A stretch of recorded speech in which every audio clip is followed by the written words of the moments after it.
Hello, welcome to Sharon Creativity and Company. My name is Sharon Cheng, and today I'm going to show you how I made this little envelope liner purse using Stampin' Up's envelope liners. I used the smallest liner for this particular bag, and the first thing you're going to do is you're going to cut your paper, your cardstock. I have one strip that is 8.5 by 1.5, and I have two rectangles that are 4.25 by 2.5. When you do that, you can get two bags out of each sheet of cardstock. Set this one aside. I'll show you what we do with that in just a bit.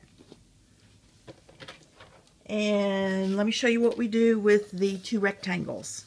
I've got them stacked, one on top of the other, because I've found that you can cut, with the framelit, you can cut 2 layers of cardstock without any problems. I've got a cutting plate down here. I'm taking the liner, and I'm just holding down the two pieces together. You can tell with the magnet, it just holds it in very quickly. And I've got the edge butted up against there, and I just center it. When I run it through the big shot, I'm going to end up with two pieces that look like this. To make the handles, what I'm going to do is I'm going to come in from the top with our small oval punch, and I'm making sure that I have an equal amount of overlap on either side. And I'm just punching. Our punches really work better going through one layer of cardstock at a time. That's why I'm doing one at a time. Come back in, stack them on top of each other. Kind of hard to see with how dark this is, but I'm just lining it up again, punching in exactly the same spot. And there's my bag with the two handles. All right, let's talk about that center spot. You're going to take you're basically going to come up with a piece that looks like this, but I'm going to take you through all the techniques for scoring it. You're going to take your Simply Score tool, and those of you that have seen my other videos know that I like to color my markers when I'm going to do something like this so that I don't have to reset the markers every time. I'm going to start on the long side, and I'm going to score at 3 inches and at 5.5. Then I'm going to turn it to the short side, and I'm going to first score at 1/4 and 1.25. The 3/4 inch mark, I'm only coming down to the first score mark, and then start at the second score mark and go down. If you do that, that's really all you need to do, but to make it fold a little bit easier, let me show you what I'm talking about. To make it fold like this. Now, I did not do the triangle part on my first bag, so it's not critical if you don't do this next part, but if you'd like to so it folds better.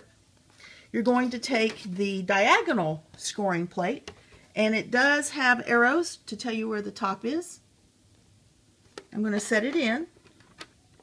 And the way you figure out where the marks are is a little different. You're going to start at any of the lines.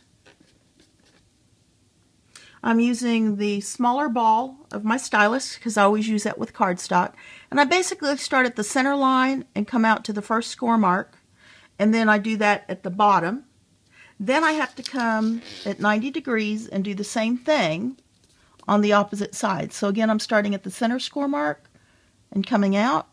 And I'm also coming out at the outer edge and coming in. So when you do that, then you've got your little triangles that make it fold a little bit better, as you can see there. That triangle part again is optional.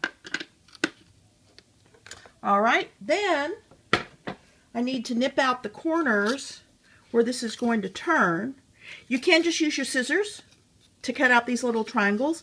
It is a little faster if you want to take your triangle punch, and all I'm doing is I'm just coming up to the first score line. I've got this score line here and this one there, and I just clip it, and there you go.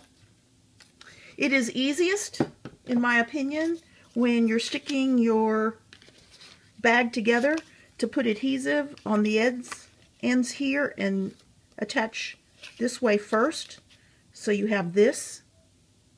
Then you'll put adhesive on these ends,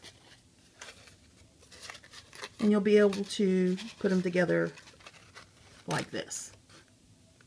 After you do both sides, you're going to have this little bag. And stay tuned for my next video, and I'll show you how I made this scrunched flower using our Whisper White cardstock. Here's your supply list. for making the bag. Lots of different ways to decorate it. And thank you so much for sharing creativity and company with me today.